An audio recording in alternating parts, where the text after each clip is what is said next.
예수님이 십자가에 돌아가신 뒤에 제자들과 예수님을 따르던 무리들은 두려움에 사로잡혀서 모두 달아나 버렸습니다. 그리고 그때 예수님을 붙잡아다가 십자가에 못 박았던 사람들은 만세 하며 승리를 불렀죠. 자축했죠. 그런데 사흘 뒤에 놀라운 일이 일어나게 됩니다. 예수님께서 다시 살아나신 거예요. 이 누가가 기록하고 있는 사도행전을 보게 되면 예수님은 40일 동안 사람들에게 보이시면서 말씀을 전해주시기도 하고 하나님 나라의 일을 이야기하셨다고 합니다. 40일 동안. 예수님의 부활 사건은 제자들의 삶을 완전하게 바꿔놓았습니다. 한때는 겁쟁이였던 제자들이 이제는 예수님의 부활을 담대하게 받아들이게 된 것이죠. 그리고 전하게 된 것입니다. 그때부터 예수님을 따르는 사람들은 돌아가신 스승님의 도덕적인 가르침을 따르는 사람들이 아니라 살아계신 주님과 끊임없이 교제하는 사람들이 되게 됩니다. 이게 부활의 가장 큰 그 변화예요. 돌아가신 스승님의 도덕적인 가르침을 따르는 사람들이 아니라 살아계신 주님과 끊임없이 교제하는 자들이 되었다. 그리고 오늘도 살아계신 예수님은 그분을 믿고 따르는 사람들의 삶 속에 역사하시기를 원하십니다. 간절히 기다리고 계세요. 그러므로 여러분 이 시간 살아계신 주님을 받아들이고 그분을 온전히 영접하는 저와 여러분 될 수 있기를 주님의 이름으로 축복합니다. 누가가 전한 말처럼 예수님은 부활의 많은 증거들을 남겨주셨습니다. 오늘은 아침에는 여러 개의 증거가 있지만 그 중에 몇 가지만 제가 여러분께 소개를 해드리려고 해요. 예수님께서 부활하셨다는 증거, 에비던스 넘버 1, 빈 무덤입니다. empty tomb. 마가의 말을 보게 되면 예수님이 돌아가시게 되자 사람들은 그의 시체를 이렇게 했다고 합니다. 이게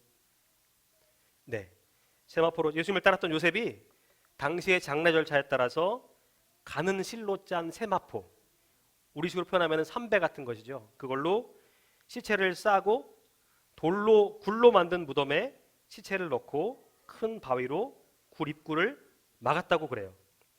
예수님 당시에 굴을 이렇게 한번 보시면 좋겠습니다. 자, 옛날 무덤의 모습입니다. 이렇게 생겼어요. 이렇게 구멍을 파서 안에다가 공간을 만든 다음에 짐승들이나 사람들이 들어가지 못하게 입구를 돌로 막아두는 거죠. 저 앞에 동그란 돌을 막아두는 거예요. 자, 내부를 한번 볼까요? 네, 이게 지금 갑자기 또 이게 또 안 되네. 여기 보시면 입구가 있고요. 이 안에 이렇게 들어가면 동굴 같은 게 있는데 이렇게 시신을 눕혀놔요. 그리고 이렇게 무덤이 생겼습니다. 예수님 당시의 무덤이고요. 여기 오른쪽에는 뼈를 이렇게 담는 구멍이 있어서 뼈를 이렇게 집어넣었다고 그래요. 이제 그 전에 그 다 썩은 뼈만 남은 것들을 저쪽으로 옮기는 것이죠. 그렇게 무덤 입구를 돌로 막았다는 겁니다. 그런데 이렇게 단단하게 돌로 막았는데 무덤이 비어 있다는 거예요. 그래서 어떤 사람들은 이렇게 이야기합니다. 두 가지 가설이 있어요. 두 가지 질문을 하는데 혹시 누가 와서 몰래 예수님 시신을 훔쳐간 거 아닌가? 그런데 이건 불가능합니다. 왜냐하면 예수님을 죽인 사람들도요, 이걸 가장 염려했거든요. 성경을 보시면은 이 사람들이 예수님을 죽인 다음에 제자들이 다시 예수님이 부활했다고 이렇게 얘기를 할까봐 그걸 가장 경계했어요. 그래서 경비병도 갖다가 세우고 무덤도 꽁꽁 묶어가지고 아무도 침입하지 못하게 했다는 것입니다. 혹시라도 제자들이 예수님 시체를 훔쳐가 놓고 부활했다고 거짓말할까봐 대제사장들과 바리새인들이 무덤을 막은 돌을 이렇게 인봉을 하고 경비병들까지 배치시켰다고 합니다. 여기 60절에 보면 인봉이라는 말이 나와요. 인봉이 뭔지 알아요? 인봉? 돌을 굴려놓고요, 찰흙 같은 걸로 무덤 입구를 다 막아요. 그리고 도장을 딱 찍어놓습니다.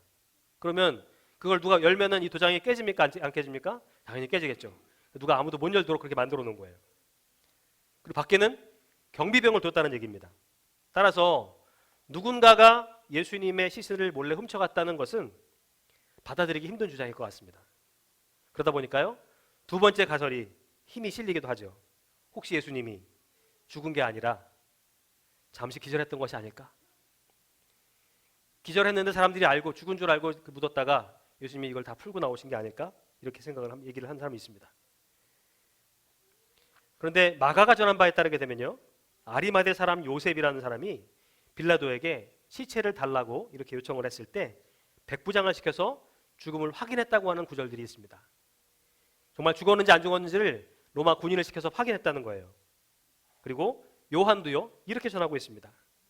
로마 군인들이 그날 십자가에 달린 죄수들의 다리를 꺾어서 빨리 죽게 하려고 그렇게 했다고 하는데, 같은 날 십자가에 매달렸던 두 명의 강도들, 그 사람들은 다리를 꺾어 죽였지만, 그런데 예수님은 이미 죽은 상태였기 때문에 그냥 다리를 꺾지 않았다고 그래요. 대신 예수님의 옆구리를 창으로 찔렀다고 이렇게 얘기합니다. 근데 그때 물과 피가 나왔대요. 여러분, 이걸 어떤 의학적으로 좀 보게 되면요, 실제로 심장이 파열되게 되면 물과 피가 분리돼서 나온답니다, 몸에서. 이를 통해서 예수님의 죽음이 의학적으로도 입증이 되었다고 이렇게 말한다는 거예요. 실제로 의학계에서 이렇게 말한다는 겁니다. 그리고 만약에 예수님이 돌아가시기 전에 아는 상태에서 장례를 했다고 할지라도 세마포로 온 몸을 다 둘러싸고 있는 상태에서 그렇게 꽁꽁 묶여 있고 또 무덤 문을 닫았다고 하는데, 이걸 풀고 열었다는 건 불가능하고요. 아마도 움직이지 못해서 돌아가셨거나 아니면 향에 질식되어 돌아가셨을 거라는 얘기를 하기도 합니다. 전문가들의 얘기죠.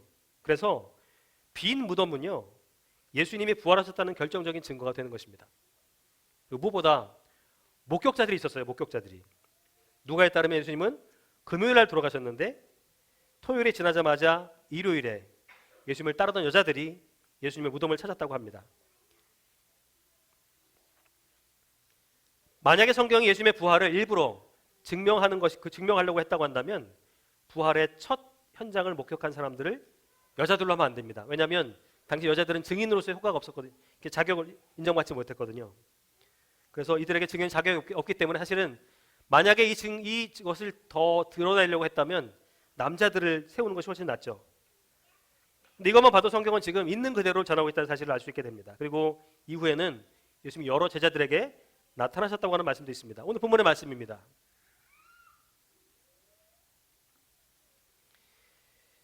어떤 사람이 이걸 보고 이렇게 얘기해요. 혹시 제자들이 예수님을 너무나도 간절히 사모했기 때문에 환상을 본 게 아닐까요? 이렇게 말합니다.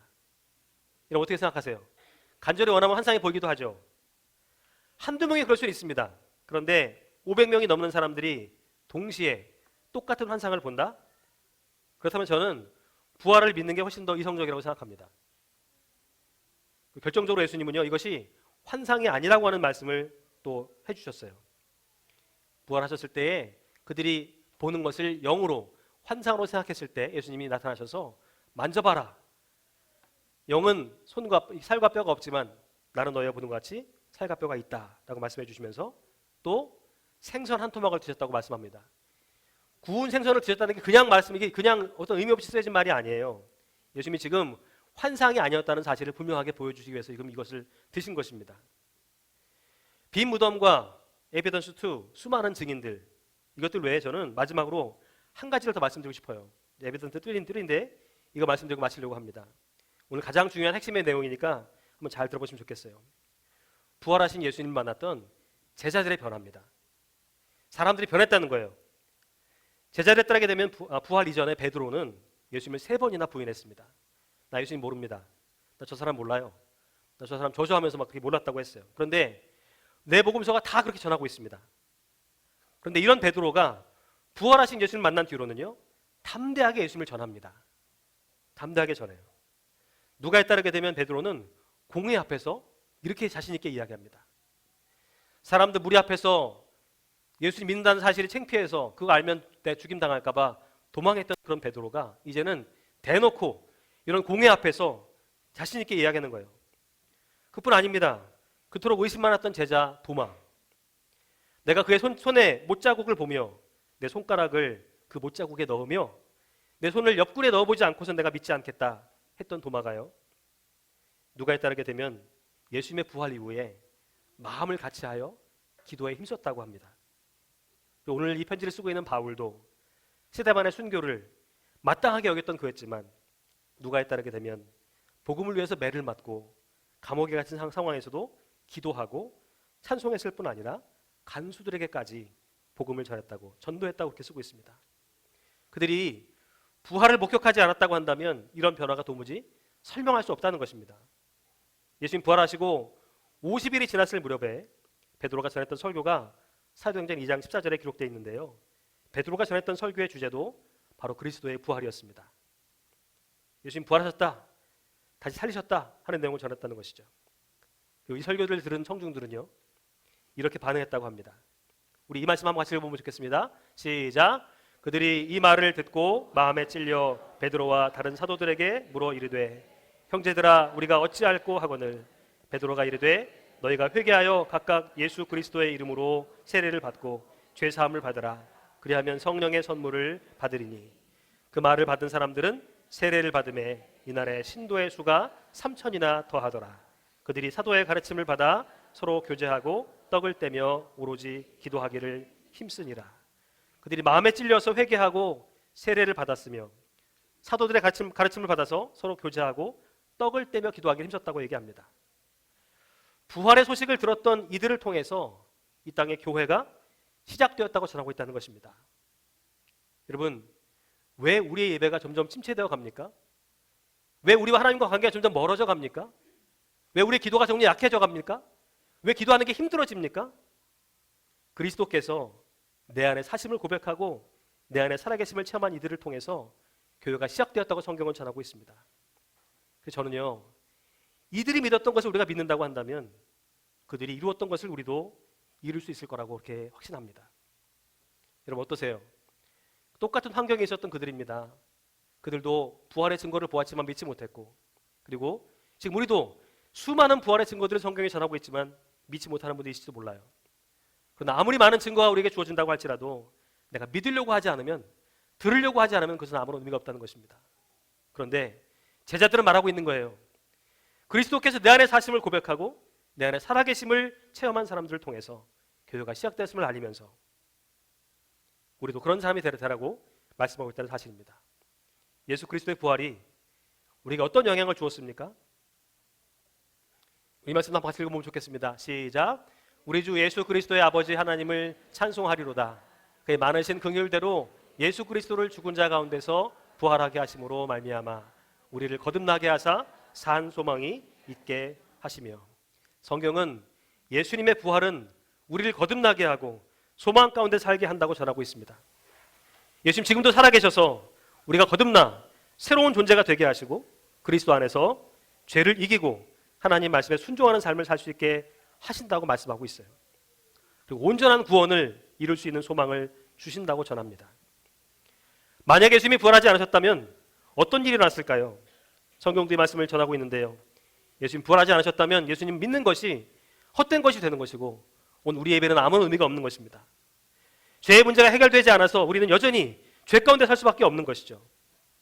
그래서 여러분, 기독교의 두 핵심은 예수님의 죽음과 부활에 있는 것입니다. 죽으심과 부활을 믿지 못하면 기독교는 아무것도 아닌 거예요. 둘 중에 어느 것 하나라도 사실이 아니라면 기독교는 존재할 수가 없다는 것입니다.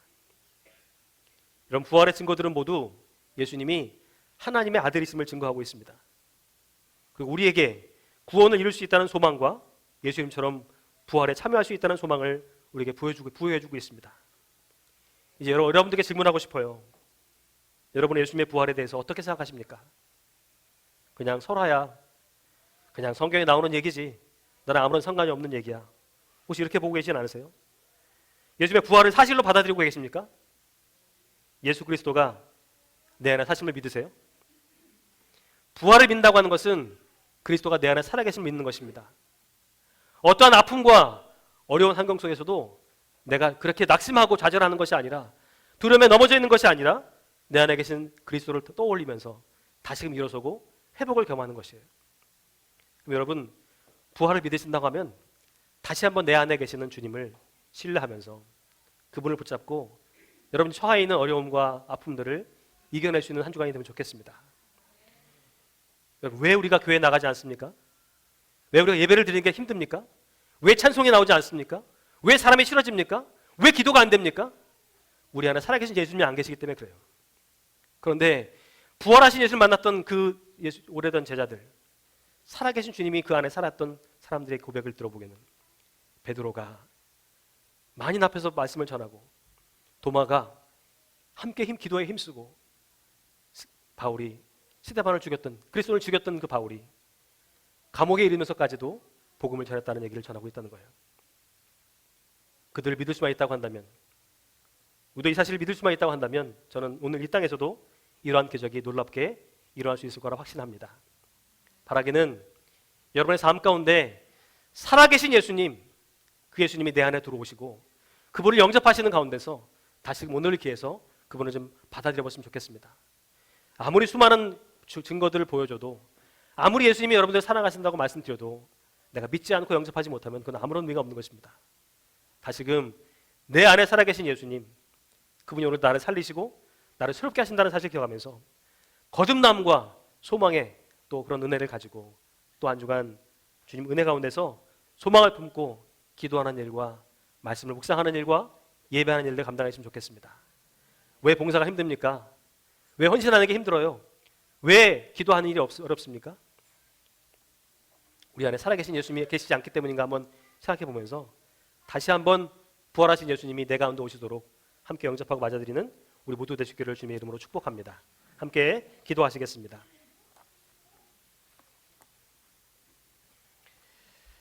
하나님,